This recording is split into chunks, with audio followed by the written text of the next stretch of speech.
Welcome back to another episode of the Hustle Nation podcast. Today we have Brenden Kumarasamy in the house. Brenden is the founder of Master Talk. He coaches ambitious executives and entrepreneurs to become top 1% communicators in their industry. He also has a popular YouTube channel called Master Talk with the goal of providing free access to communication tools for everybody in the world. Brenden, thank you so much for being on the show. It's great to be here, Chris, Dustin. Thanks for having me. Thanks for joining us. We appreciate it. We've been connected now for about a year or so on LinkedIn. And when I came across your profile, I was naturally very intrigued after watching some of your videos, because I realized very quickly, regardless of where you are in your journey or what you do, everybody can benefit from better communication. And some of the tips and tactics that you've delivered that I've seen, I've realized that I can leverage that in my marriage, in my parenting, in business. And so I'm really excited to have this conversation with you today. But before we get there, tell us a little bit about your journey and how you got to where you are now. For sure, Chris, and I'm glad you're using the tips for your marriage too. I'm not a marriage counselor by any means, but I'm glad there's value there. So for me, the story started when I was in college. I went to business school. And funny enough, I studied in accounting, which is literally the opposite of what I do today. So as I was crunching away numbers in college, I started competing in these things called case competitions, guys. Think of it like professional sports, but for nerds. So while other guys my age are playing rugby or basketball or football or some other sport, you probably wouldn't see me playing. I was doing presentations competitively, and that's how I learned how to speak. But then as I got older, I started coaching a bunch of students, mostly for free. Like the first 60 people I coached wasn't for money. I just wanted them to win competitions and represent our school better. And I accidentally developed a gift for coaching other people on how to communicate. So for me, Master Talk was just a joke at the beginning. I got a great job at IBM post-graduation. I was a technology consultant for a couple of years before I went full-time. So I wasn't looking to turn this into a business. I was making videos in my mom's basement on YouTube because I thought, everything I shared with all these college kids isn't really available for free on the internet. So I start making videos, and then it just led into something that I never could have imagined over time. How long of a period did that take as you were building this Master Talk business? Yeah, for sure, Chris. So there's a couple of different periods we can touch upon, but I'll give you kind of a synopsis. But if you want to jump in a specific period, we can jump into that. But so I started coaching in late 2015, very informally, mostly just to friends. Then I started making YouTube videos in January 2019. So this is what, 4.5 years ago, as of this recording. Then I got my first paid client and found my business partner probably 8 months into the business. Well, actually, it wasn't a business back then. So 8 months into the channel, I made my first $100 basically as a coach. And then after that, I probably made 30 grand before I jumped ship full time. I cut my salary in half basically, and I just went for it. And today we do pretty well. That's awesome. I love that story. So from when you started to where you are now, how has the actual service you've delivered evolved? For sure, Chris. I mean, yeah, it's evolved quite a bit for sure. So at the beginning, I don't know how much details you guys want, but basically at the beginning, what it was is generally just a free service that I was just providing to students. So I was just helping them out, and I was making a ton of mistakes in the delivery because I wasn't really a coach. I'd never been coached on speaking. I barely even did Toastmasters. I didn't even do that because I couldn't afford it. I was like a 19-year-old kid right at the time. So I was just coaching them for free, and a lot of the stuff that I was trying wasn't working because I knew how I got to be a great speaker, but it's a very different skill set to teach it to somebody else. That's why there's not a lot of communication coaches in the business, because a lot in just in general in the world, because most people who are exceptional communicators don't coach it to other people. They become CEOs of businesses, they become politicians, they become podcast hosts, they do media, but they don't actually go into the business of coaching other people on how to do it. So then after 4 years of just doing that for free for like, I don't know, maybe 60 people, 8 months into Master Talk, when I started making YouTube videos, it went from not being a business to charging $100 an hour. So how did that happen? I went to an event called Summit of Greatness in Columbus, Ohio, which is hosted by a guy named Lewis Howes, who's a podcaster. Wanted to meet the guy. I'm a big fan of him. And I meet my business partner at a 5 a.m. workout. And he asked me what I did for a living, and I just said, "Oh, I make YouTube videos." And he started laughing at me. And he said, "What are you making YouTube videos on? Like music or something?" And I said, "Public speaking." And he was like, "What? This kid's like 23 years old. What's he doing making YouTube videos on public speaking?"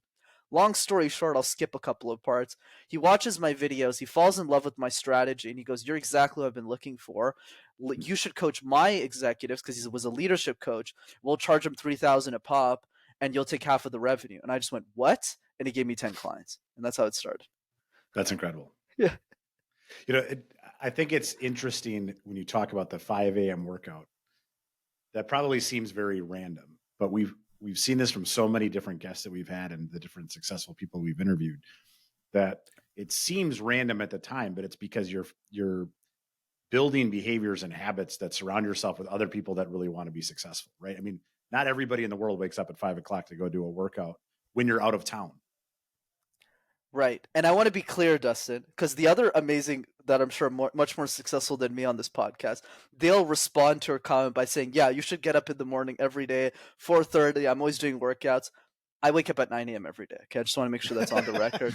The only reason I woke up at 5 a.m. that specific morning, now we're telling the truth, which is exactly what you said. I just wanted to see who else was going to get up that morning so I could meet new people. So that was definitely I take credit for. But by no means do I do that every morning at 5 a.m. Forget that. But yes, you're right. Professional stalking. There's nothing wrong with professional stalking, right? Yes, I mean, that's true. it's all right. It's called networking, right? For sure. I love that. So Brenden, when we think about communication, I mean, I think about, running our multiple businesses.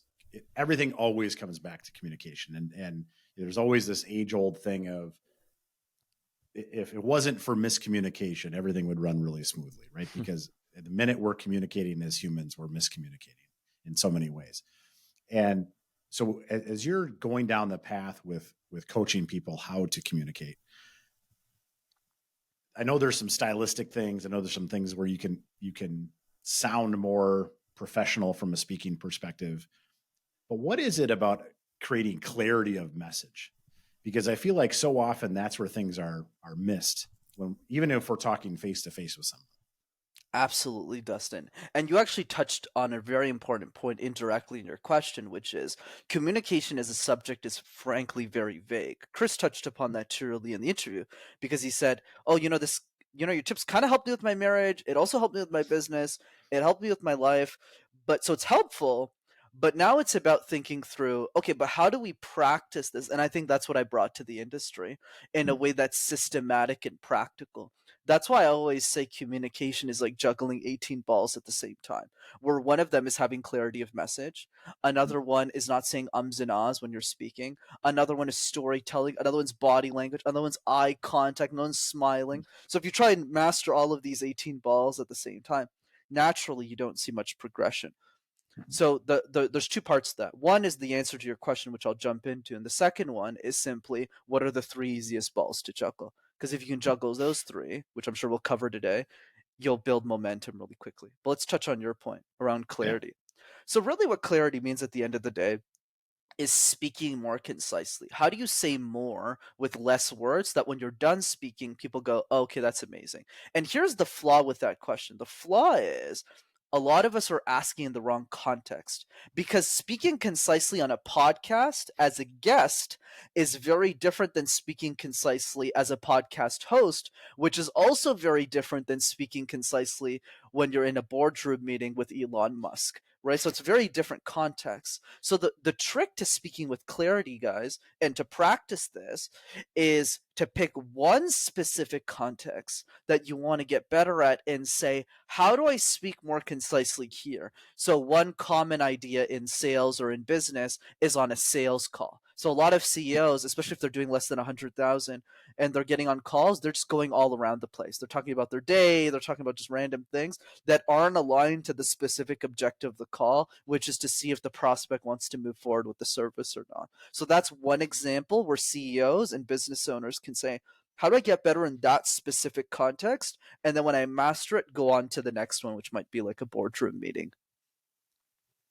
It's excellent.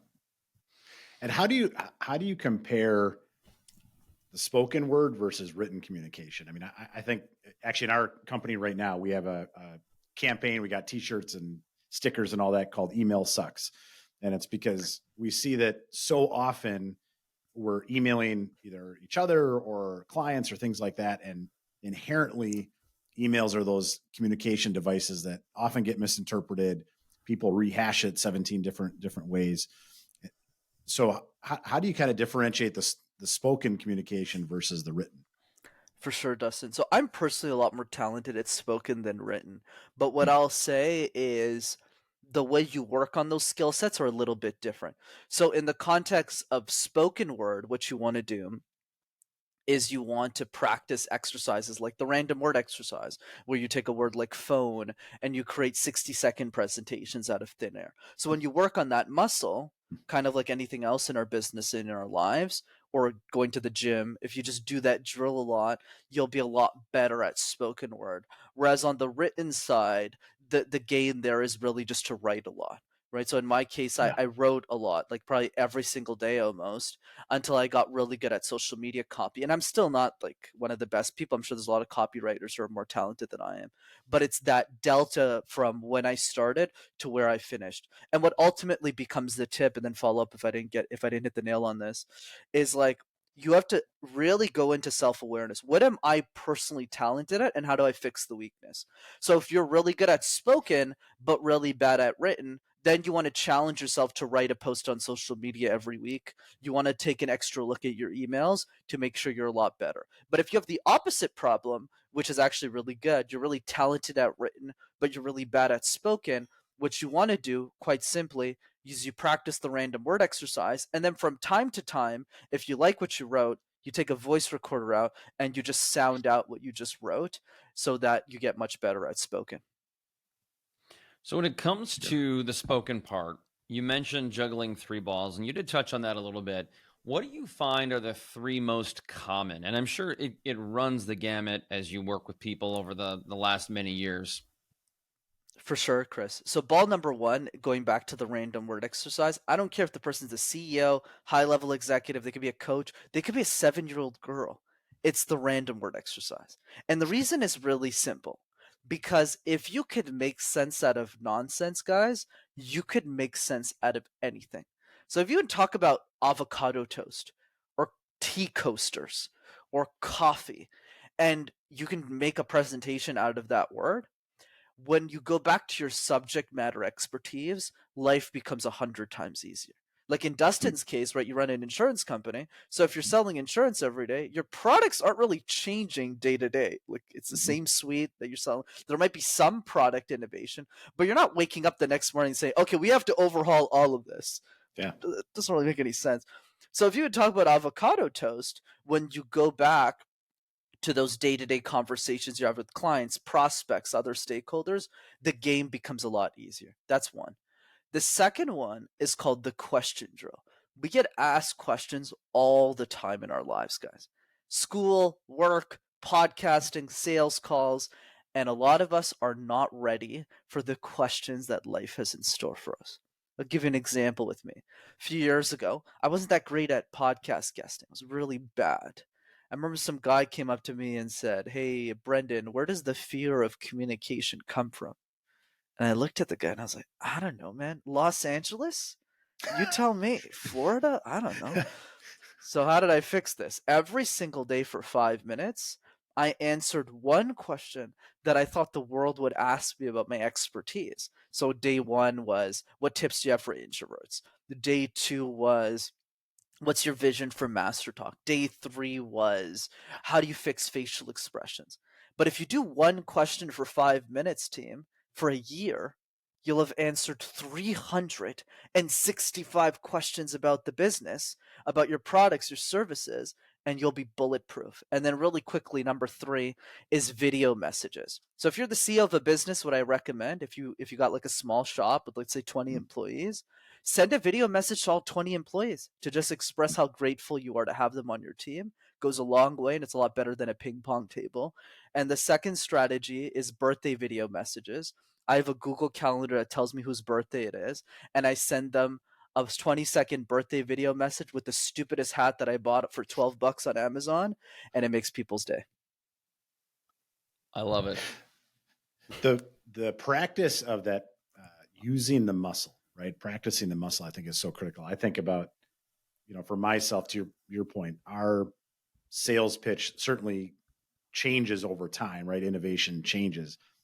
But I think about all the time that I would practice to myself in the car beforehand, right? And actually, right after this podcast, I have to go in front of 60 of our team members and talk about kind of the state of the state. Well, if I just walked into that without any sort of preparation or thought process, it's not going to go nearly as well. And so, one of the things that a lot of times people, I think miss is the amount of time they should take to prep to do a 5-minute talk, a 10-minute talk, an hour talk.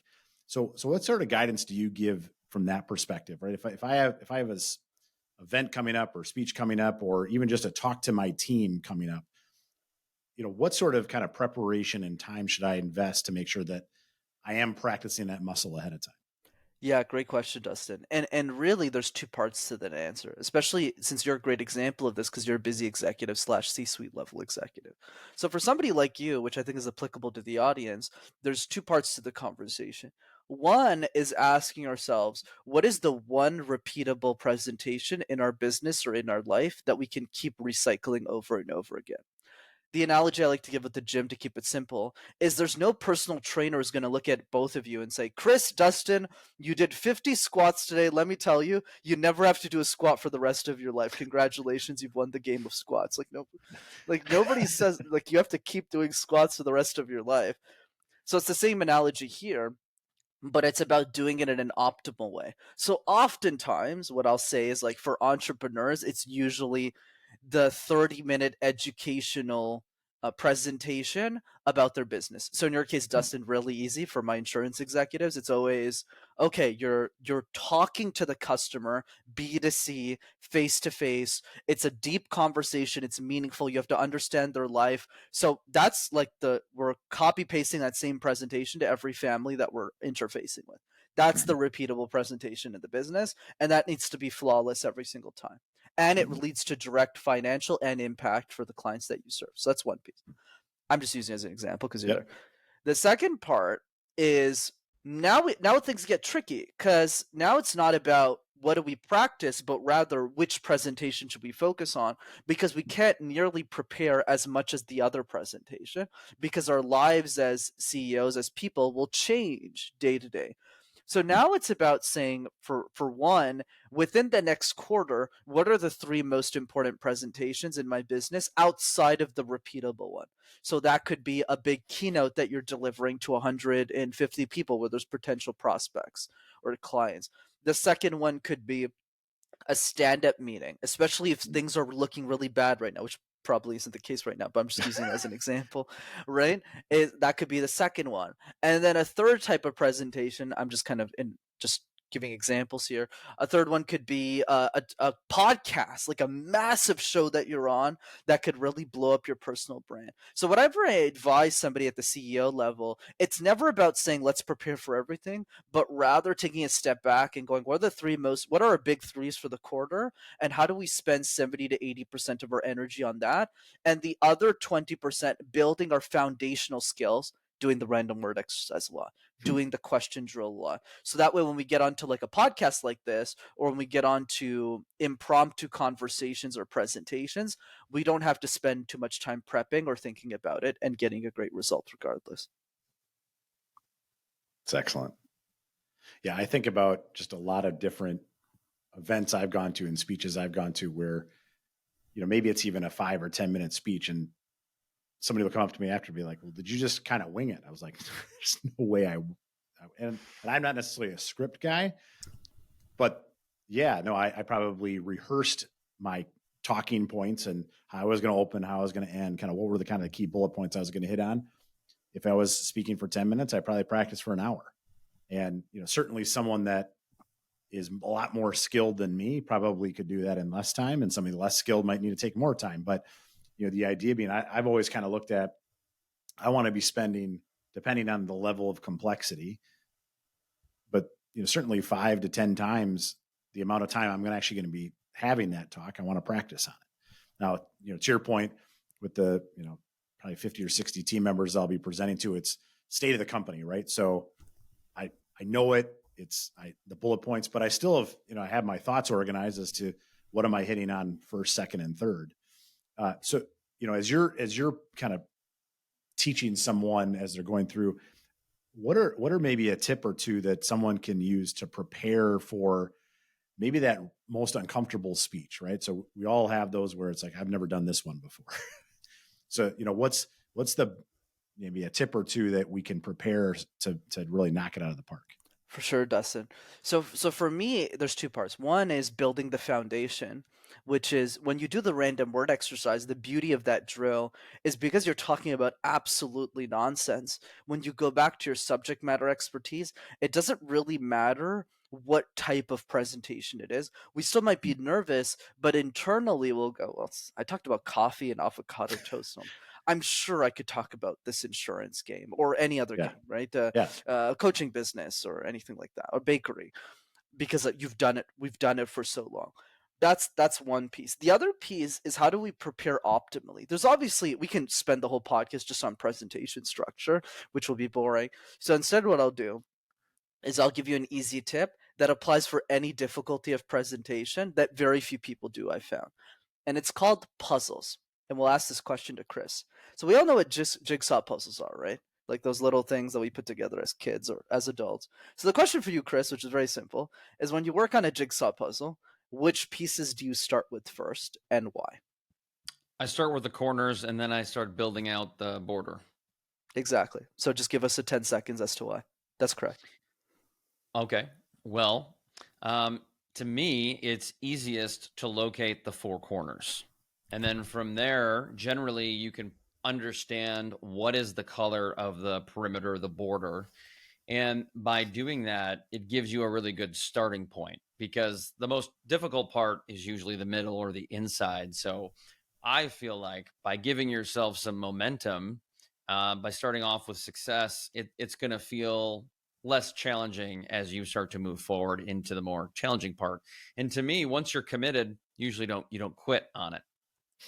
I love it, Chris. I mean, that was the best answer I think I've ever heard in my career. I mean, I think you're a world champion of jigs. I was just looking for, you start the edges because they're easier. But yeah, I did a lot during the quarantine. I did a lot back in the pandemic days. I mean, clearly you're an expert. So yes, I mean, what you said, Chris, is absolutely right, which is, you start with the corner pieces. They're easier to find in the box. You put them together. But the reason I bring it up is exactly for the reason you had brought it up, which is, unfortunately, guys, in presentations, we do the opposite.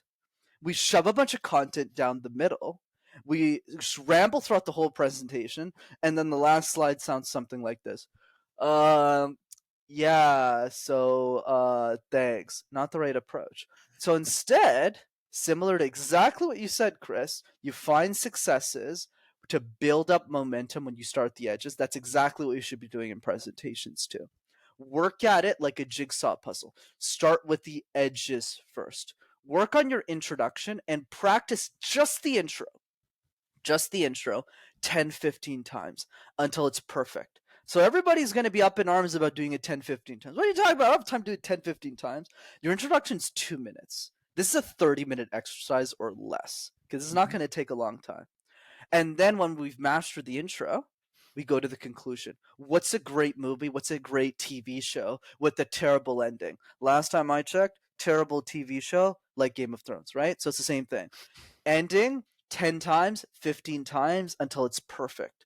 And then when you have that momentum and your introduction's amazing and your conclusion's amazing, then you tackle the middle and you figure the rest out. But most people do not practice that way.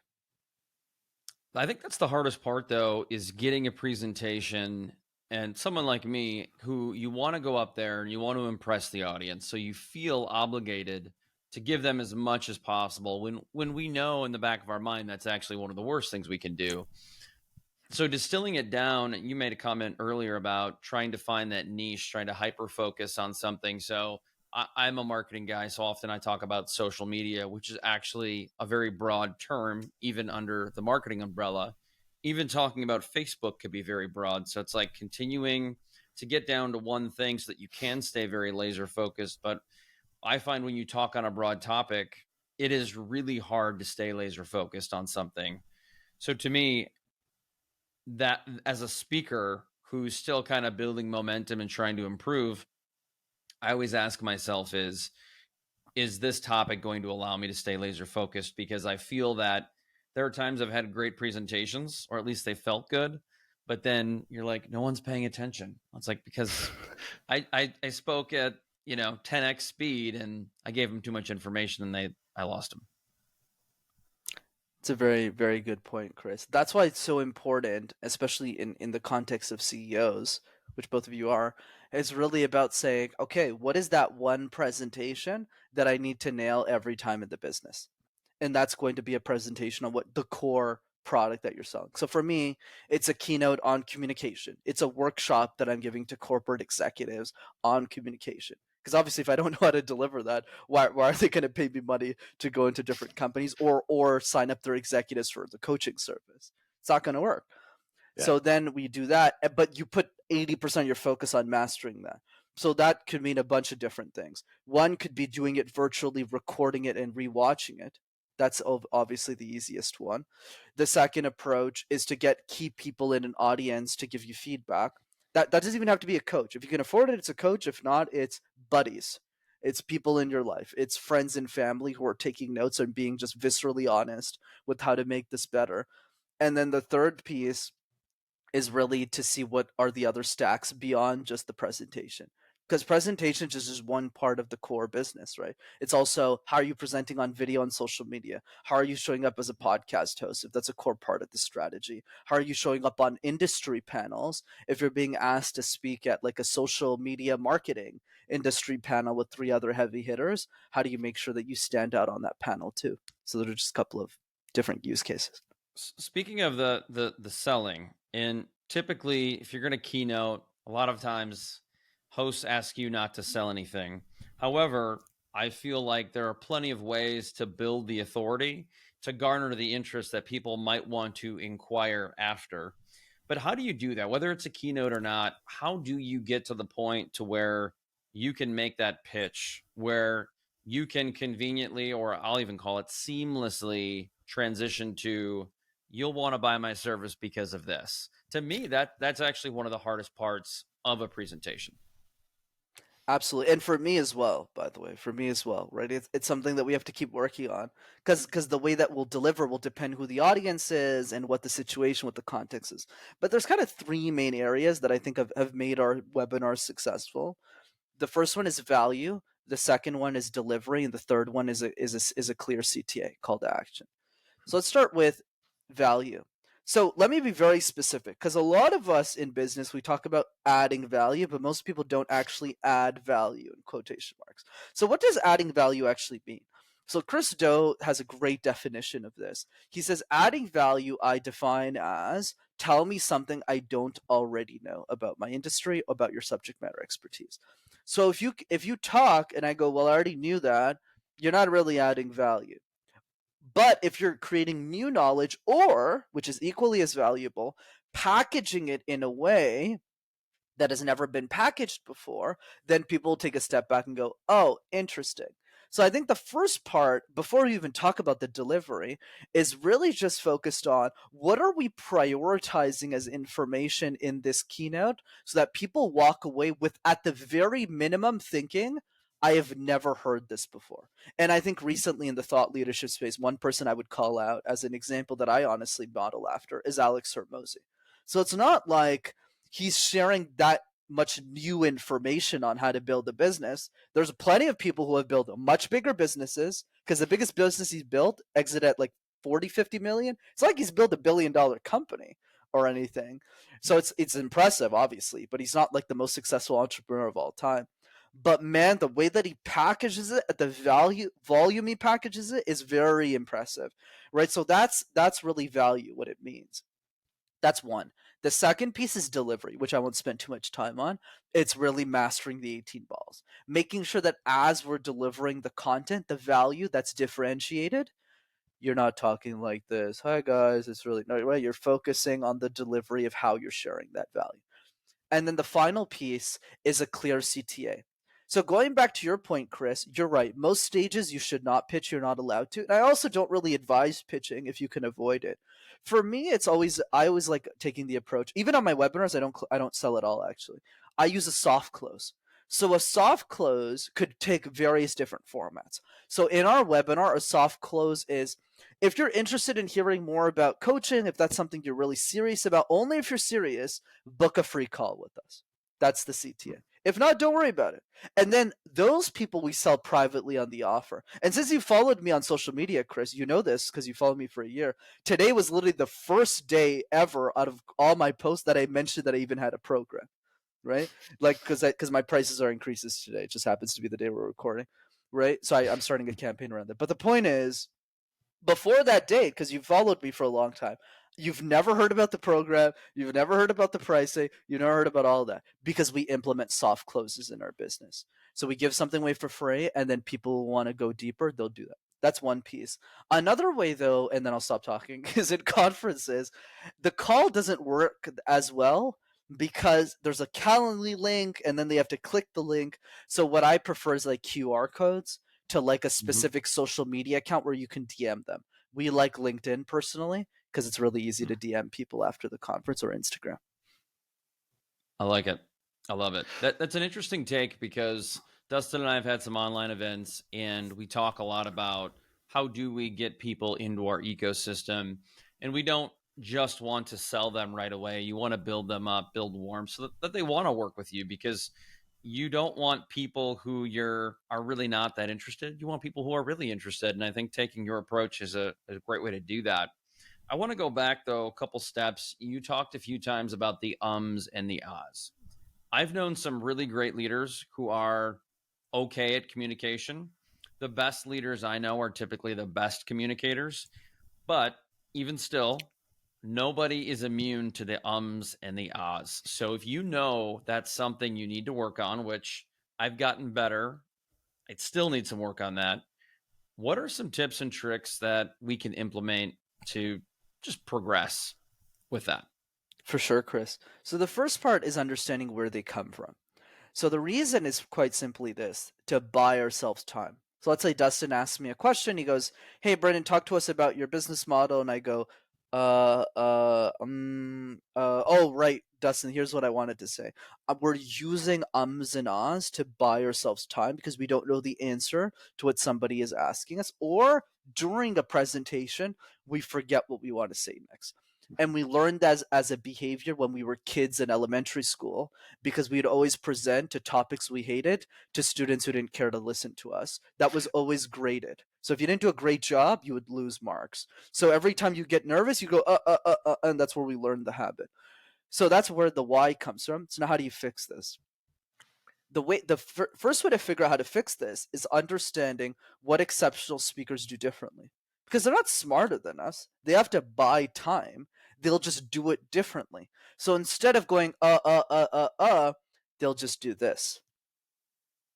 Chris, that's a great point. So they'll pause, or they'll use filler words that aren't ums and ahs. So I've done this a lot during today's podcast. I'll kind of reveal my secrets. Is usually if I lose my train of thought, I'll say something like this. You know, Dustin, there's actually two parts to this conversation. The first part is, even if I'm still numerating, I'm actually giving myself, what were the two parts again? So I'm actually kind of thinking, what were the two parts? So what's the advice? The advice is, and a lot of people won't apply this. That's why I don't focus a lot of my podcast interviews on this, because I know people won't do it, but I hope people do. It's called the endless gaze. So the endless gaze is very simple. When I'm coaching a client in person, let's say I'm hosting an event, I'll have executives sit in front of each other, literally. Some of them are strangers, and I try and put the same gender together, so it's even more awkward. And they have to stare into each other's eyes for 3 minutes without saying a word. That's what the endless gaze is. They can blink. They're allowed to blink. They're just not allowed to talk. And I've done this with people who are married 10, 15 years and they couldn't make it to 3 minutes. And the reason this is such a good exercise is because it teaches you how to pause for excruciatingly long periods of time. So that way, when you go back to your regular life presentations or keynotes, it's really easy to pause for 2 or 3 seconds. So that's the advice. Brenden, it's so funny you mentioned that, because I flew out to Denver about 6 weeks ago for a big event that I spoke at. And I put together a presentation, kind of reworked something I had. I was really proud of it, thought it was really good. And I thought it was one of my better speaking events. And as I reflected on it, one of my few things that I wanted to do was I wanted to slow down. And I didn't care if I went over by 10 or 15 minutes, but I knew that if I could slow down and force myself to pause, it would probably come over better. And I've noticed that sometimes on stage I talk fast because I'm like, how am I going to get through 50 slides in an hour? So I did that. And those pauses that were maybe 2 seconds felt like 25 seconds. And that to me was, and I had heard it somewhere, is being comfortable with the silence, with pauses, even during questions. And I've found that the people that I've seen on stage, the most powerful presentations were those who were very, I'll just in comparison call it slow and methodical. They were okay with the breaks and the pauses, and that has helped me break away from the ums and the ahs about 94% of the time. Love that. So do you think that works from a time perspective, is slow down the cadence, give yourself time?